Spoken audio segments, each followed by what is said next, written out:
실었더라. 아멘. 성경 보면은 참 재밌는 기사들이 많아요. 그런데 또 성경 특징 무시하면 굉장히 많은 내용들을 간단하게 요약 압축해가지고 함축적인 그런 문장으로 다 간단히 끝내버립니다. 그런데 그 내용을 보면 참으로 스펙타클한 그런 내용들이 참 많습니다. 오늘 이 내용은 우리가 잘 아는 사도 바울에 관한 이야기입니다. 사도 바울은 여러분들 아시다시피 하나님께서 이방인 선교를 위해서 특별히 택하신 그런 종이에요. 이 사도 바울이 하나님 인도하심 따라서 세 번이나 지중해 연안 선교를 여행했습니다. 3차. 그리고 그 3차 세 번째 선교여행을 마치고 그가 성령 인도하심 따라서 예루살렘으로 급박히 가는 거예요. 빨리 급속히 가가지고 왜 예루살렘으로 하나님께서 보내신지 그건 잘 모릅니다. 하지만 그 아는 것은 거기 가면 그에게 환난이 기다리고 있다. 결박당하는 일이 기다리고 있다. 절대 육신적으로 좋은 일은 아니지만 하여튼 예루살렘에 가면 환난과 결박이 그를 기다리고 있지만 성경에서는 거기로 그를 인도하신 거예요. 그래서 예루살렘 갔습니다. 갔더니만 아니나 다를까 성전에서 기도하다가 잡혔어요. 온 유대인들이 사도 바울을 다 추격합니다. 왜냐? 이 사도 바울이 예수라는 사람이 우리에게 준 이 구원의 복음, 그것을 전한다.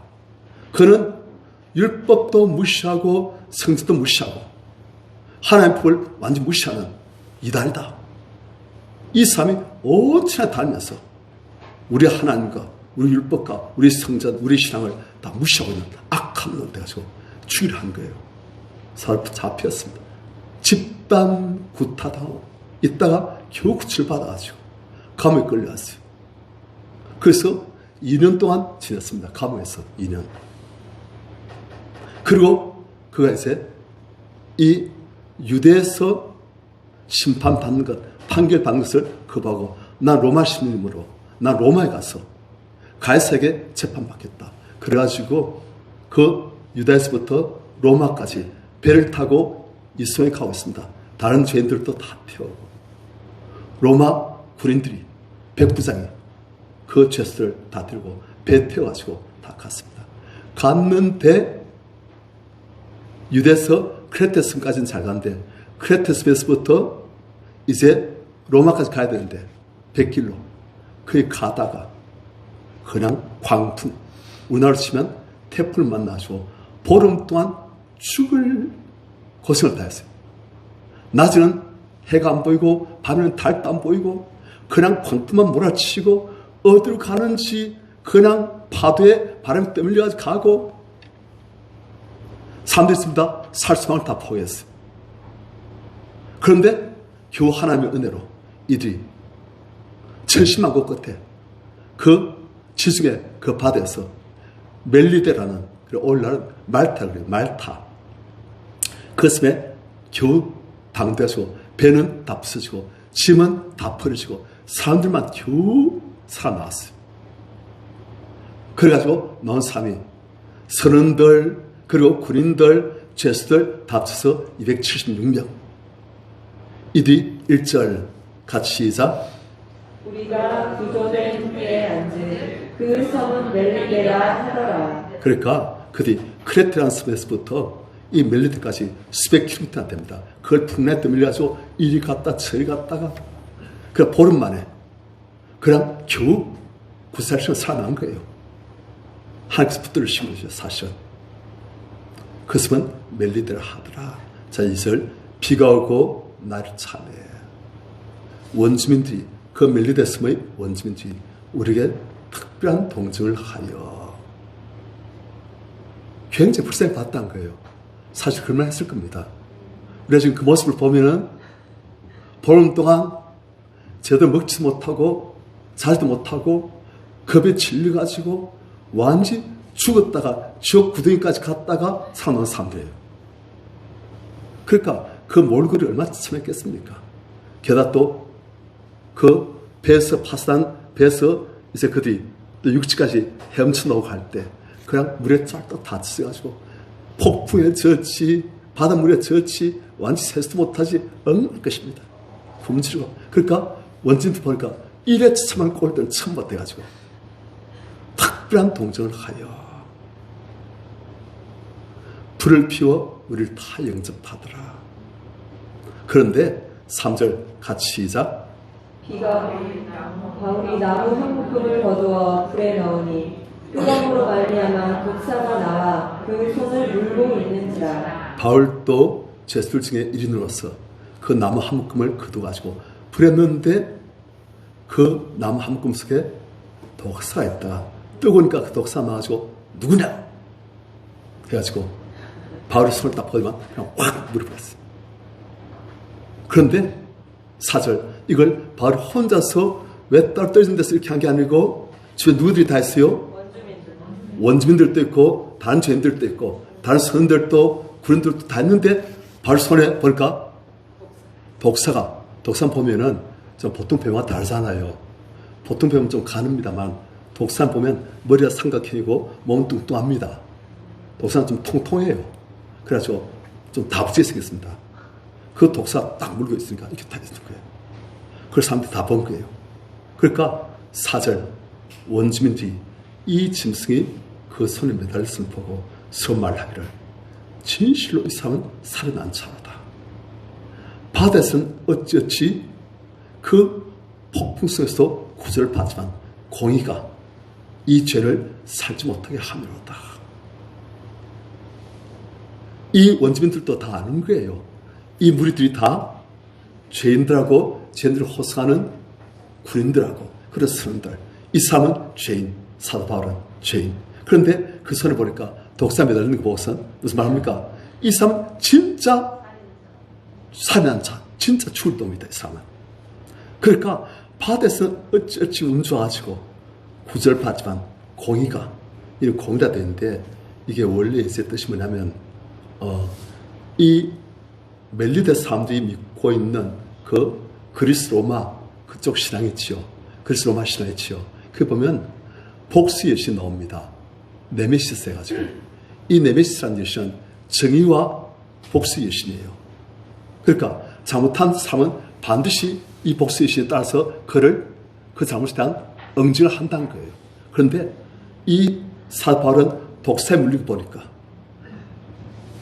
정말 일하기 힘든 일이 일어난 거예요. 손을 딱 이렇게 들려가지고 눈을 보니까 이 사람은 분명히 악한 죄인이라서 복수 여신이 이 사람을 지금 뱀으로 죽이는 것이다. 그렇게 말한 거예요. 그걸 다 보고 있어요.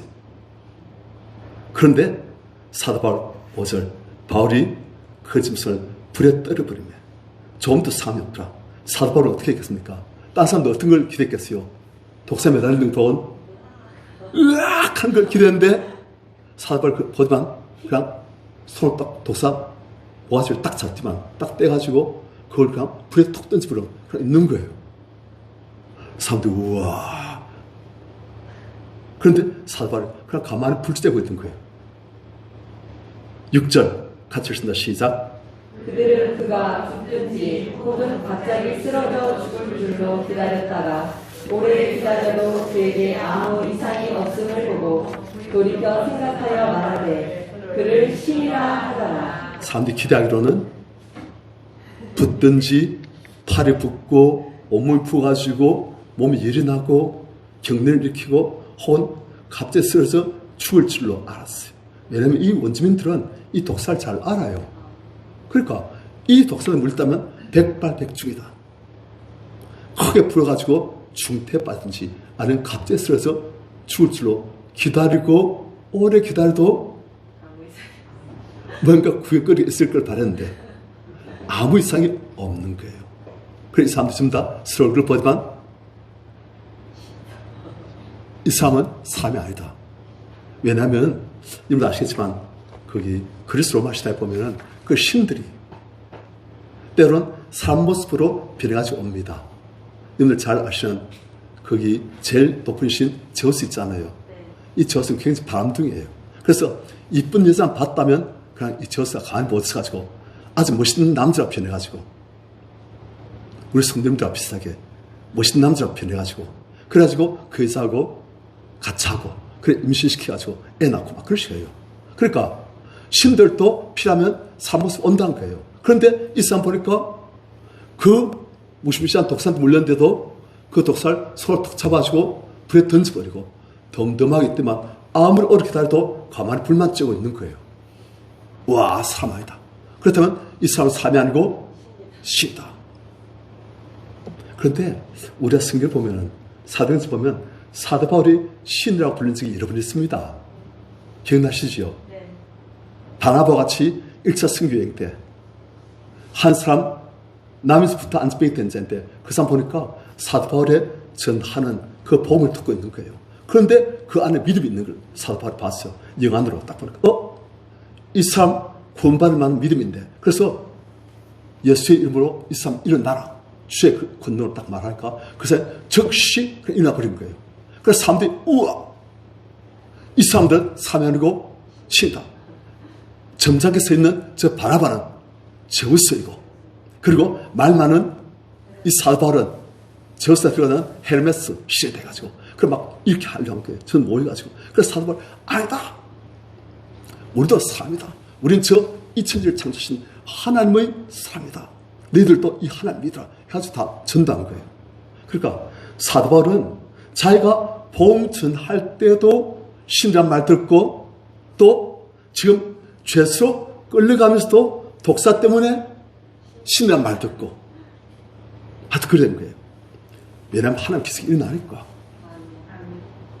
우리 성도님들 우리가 정말 하나님과 친밀하고 믿음이 충만하면 저절로 하나님 능력이 나옵니다. 아멘. 그래서 사람들이 옆에 있어도 뭔가 참 다르다. 뭔가 하늘의 영향을 받게 되어 있고 그리고 그 사람이 손을 지키다면 하나님 능력이 나오게 되어 있고 그런 거예요. 하나님과 더욱더 친밀하신 우리 성도님들 되시길 축원합니다. 아멘. 사람 바로 그랬어요. 사람들이 이제 우와 이 사람 신이다. 그러니까 그 원주민들이 전부 다 얼마나 사도 바울을 떠받들었겠습니까? 또 같이 있던 죄수들, 선원들 그리고 로마 군인들 전부 다 이 사도 바울은 우와 다 이랬어요. 7절 같이 하신다. 시작. 이 성에서 가장 높은 사람 고블리오라는 이가 그 근처에 토지가 있는지라 그가 우리를 영접하여 사흘이나 친절히 머물게 하더니 이 멜리라는 섬은 시칠리아 아시죠? 들어보시죠? 이탈리아 반도 그 조금 아래쪽에 시칠리아 섬이 있어요. 그 시칠리아 섬이 상당히 큰 섬인데 그 섬을 다스리는 총독이 있고 그 총독 직속 부하가 이제 이 멜리라는 섬을 통치했어요. 그 당시 기록에도 보면 이 버블리오라는 사람이 이름이 나옵니다. 그런데 그 사람이 보니까 이 사도 바울이라는 사람이 보통 사람이 아닌 거예요. 원주민들 신이라지 자기가 봐도 범사한 사람이 아니지. 또 들어보니까 배 타고 폭풍으로 10월간 표량 동안 또 이 사도 바울이 어마어마한 역할을 한 것을 이 사람 들은 거예요. 그래서 이 사람은 보통 사람이 아니다. 그래가지고 그 집에서 가장 높은 관리 버블리오가 사도 바울과 그 일행을 영접해서 사흘이나 친절히 머물게 하더니 왜냐하면 이 사람은 대단한 사람이다 싶으니까. 그런데 또 때마침 8절 같이 시작. 고블리오의 부친이 열병과 이질에 걸려 누워있거든 바울이 들어가서 기도하고 그에게 안수하여 낫게 하네. 또 하나님께서 무엇을 준비해 놓으셨어요? 또 하나님의 능력을 보여줄 수 있는 그런 세팅을 다 놓으신 거예요. 괜히 독사 사도를 물는지 아십니까? 하나님 일부러 하신 거예요. 왜요? 원주민들에게 이 사도바울이 이거 높이 써가지고 이 사도바울 말 한마디 한마디를 다 들을 수 있도록. 왜 글 있는 사람입니까? 신 같은 사람입니까? 그래서 사도바울이 복음을 전하면 이 사람들 어떻게 하겠습니까? 아무것도 아니고 밥이나 빌어먹고 산 사람이 복음을 막 담비시라면 사람들이 하겠지만 이렇게 독사한테 물렸는데 그 독사를 탁 떼내가지고 그래 탁 던져서 아무리 지나도 아무리 필요가 없는 건강한 그런 사람이 복음을 지나면 어떻게 했습니까? 저 사람들이 이렇게 하죠. 또 게다가 이제 또 어떻게 됐어요? 이제 또 열병과 이제 걸려 누워있는 이건 당시엔 치명적이었겠지요. 그런 최고 높은 관리의 아버지 그 사람을 사발이 가서 기도하고 안수함에 나와버렸어요. 그 소원이 그 섬에 그 모든 사람들에게 다 퍼진 거예요. 이제 사발이 뭘 할 수 있다? 복음을 지하면 다 들을 수 있는 그런 준비를 다 해놓으신 거예요. 자, 9절 그뿐만 아니에요. 이러므로 섬 가운데 다른 병든 사람들이 와서 그를 또 다 고침을 받고 그러니까 이 사람들이 전부 다 후한 예로 우리를 대접하고 떠날 때 우리 쓸 것을 배에 다 실었다. 그래서 석 달 동안 거기 머물렀어요. 성경을 보면 석 달 동안. 사도 바울이 참 탄복하는 거예요. 하나님은 내가 어떤 상태에 있든지 거기서 복음을 전할 수 있도록 만드시구나. 아까 제가 말씀드렸죠. 사도 바울이 예루살렘 잡혀가지고 2년 동안 감옥에 있습니다. 그런데 그 사도 바울이 뭘 했냐? 죄수만 콩만 먹은 게 아니에요. 그가 그 감옥에서 당시 유대 총독 벨릭스에게 복음을 전했어요. 또 저기다 교체되어서 새로운 총독 그 사람에도 복음을 또 전했어요. 그 다음 또 베리아 지방 갈리 지방 다스리는 분봉왕 아그리파 2세가 왔을 때 그 부에도 복음을 또 전했어요. 그는 복음을 전하려고 안 했는데 이 사람이 죄니까 그리고 로마 황제에게 자기 죄를 상수한다. 내가 여기서 판결받는 게 아니고 황제 가서 내 죄 이게 진짜 죄인지 아닌지 내가 판결받겠다 하니까 그냥 총독이 정말 그냥 건수인지 아닌지 알아본다고 온 거예요. 그리고 또 왕이 또 온 거예요. 그리고 그 사람들한테 사도 바울이 복음을 전한 거예요.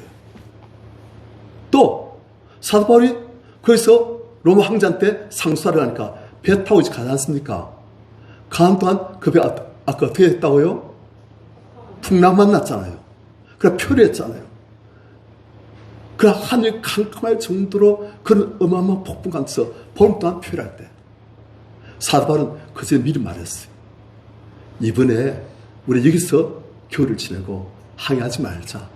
기도하니까 하나님께서 내 생명을 하나님께서 알려주시기를 이번에 가면 큰 어려움 만난다. 그래서 풍랑을 만나시고 우리가 자차하면 생까지도 위험할 수 있다 하시니 너희가 하지 마라. 그런데 백부장이 총책임자거든요. 백부장이 들어보더만 선장하고 선원들 말 들어본 거예요. 그리고 선주 말 들어본 거예요. 들어보니까 이 정도는 괜찮습니다. 그러니까 백부장이 좋다 하고 간 거예요. 갔더니 어떻게 됐습니까? 사도 바울 말대로 큰 풍랑 만나시고 나흘 동안 낮에 해도 안 볼 정도 밤에 별도 안 볼 정도 그냥 그 돛담배가 아무리 사람들이 져도 그냥 그 풍랑에 완전히 그냥 표류하는 사람들이 다 추울 줄 알고 짐을 다 버렸어요. 그 배에 있던 짐들 다 던져버리고 배를 가볍게 가지고 살아남으려고 나중에는 한 보름 지났어요. 사람들이 이제는 다 죽었구나. 그때 사도 바울이 말합니다. 내가 섬긴 하나님께서 그의 천사를 내게 보내셔서 말씀하십니다. 당신들 한 명도 안 죽습니다. 걱정 마십시오. 머리카락 안 다칩니다. 짐은 손상이 있고 배는 파손했지만 우리 중 한 명도 안 죽는다 하시니까 여러분들 걱정 마십시오. 그럼 나는 지금 로마를 가는데 하면서 내가 로마에서 가이사 앞에서 복음을 전해야 한다고 말씀하시 여러분들 안심하시고 식사하십시오. 그리고 위로한 거예요. 그리고 보니까 아무리 풍랑치도 이 배는 괜찮은 거예요. 물론 고생했지요. 그리고 복음을 전하니까 마침내 사도 바울이 말한 대로 한 섬에 걸려가지고 그래서 이 사람들이 짐은 다 잃어버리고 배도 파손했지만 이 사람 다 살아버렸어요. 그러니까 이 배에 있던 모든 백부장, 군인들, 죄수들이 이제 누구 말만 듣는다? 사도 바울 말만 듣는 거예요. 이 사람 말 한 대로 다 되어지고 이 사람이 기도하니까 전부 다 살아남은 거예요. 그 풍랑 가운데서. 그러니까 이 사도 바울이 이제 복음을 전할 때 다 듣는 거예요. 사도 바울은 참 놀라우십니다.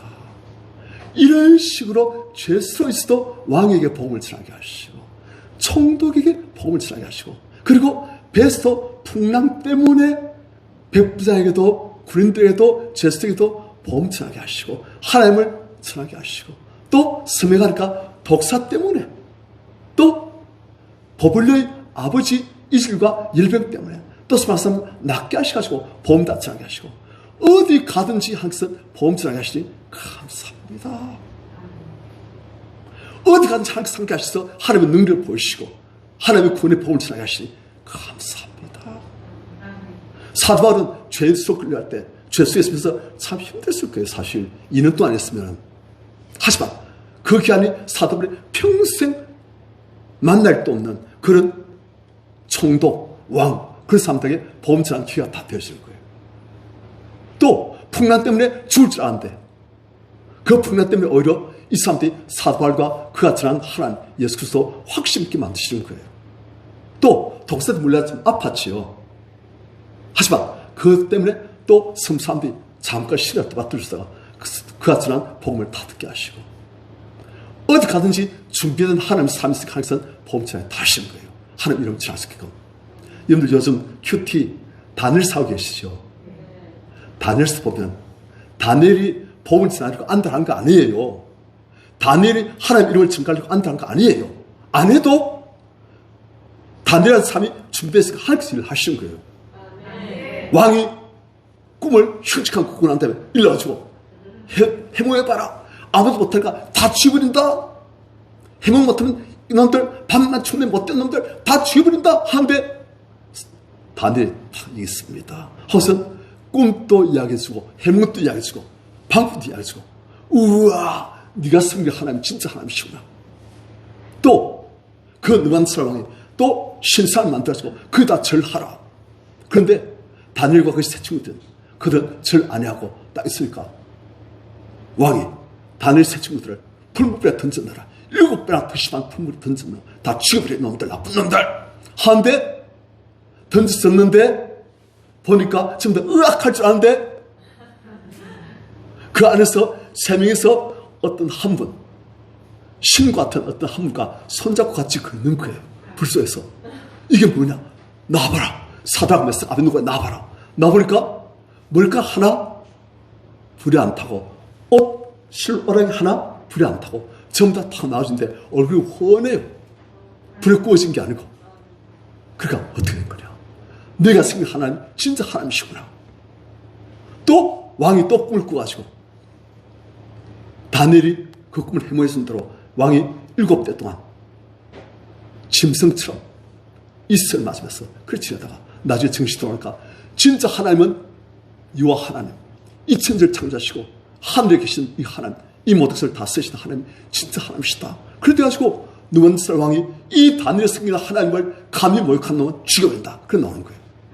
모든 바빌론 사람들은 이 다니엘의 승리한 하나님을 바로 알아라. 그분을 경외하라. 그랬대요. 뭐하니까? 하나님의 삶이 준비되어 있으니까 하나님께서는 복음을 잘 수 있도록 만드신 거예요. 지금 사도 바울도 자기 몸이 또 복음 지냈지만 지금은 무슨 몸이에요? 죄수의 몸이고 끌려한 몸이고 잠깐 죽을 수 있는 몸이지만 하나님께서는 그가 복음을 잘 수 있도록 모든 상황을 다 만드신 거예요.